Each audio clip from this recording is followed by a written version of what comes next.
এই গণতন্ত্র, এই স্বাধীনতা, এই সার্বভৌমত্ব রক্ষার জন্য আবারও যুদ্ধের জন্য আপনাদের প্রস্তুত থাকতে হবে।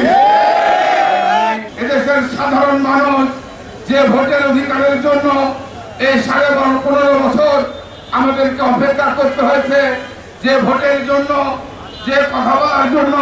যে গণতন্ত্রের জন্য এদেশের শত শত ছাত্র জনতা এই 5ই আগস্টের আগে পরে অনেককে নিহত হতে হয়েছে, শহীদ হতে হয়েছে, তাদের রক্তের সাথে আমরা যেন বেইমানি না করি, এইভাবে আমাদেরকে সজাগ থাকতে হবে। কারণ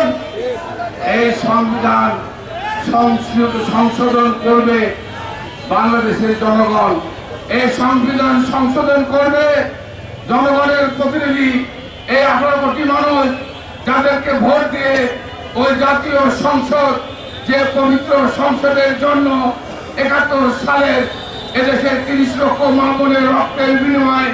যে স্বাধীনতা আমরা অর্জন করেছি, এদেশের সেই জনতার ভোটের নির্বাচিত জনপ্রতিনিধিরা। তাই আমি আপনাদের কাছে বলতে চাই, প্রিয় ছাত্র ভাইরা, এই গণতন্ত্র, এই স্বাধীনতা, এই সার্বভৌমত্ব রক্ষার জন্য আবারও যুদ্ধের জন্য আপনাদের প্রস্তুত থাকতে হবে। আমি প্রতিদিন বক্তব্যের মাধ্যমে যে কথাটা বলি, নাটোরের মাটিতে কোনো চাঁদাবাজি হবে না, নাটোরের মাটিতে কোনো ব্যবসায়ের উপর অত্যাচার হবে না, নাটোরের মাটিতে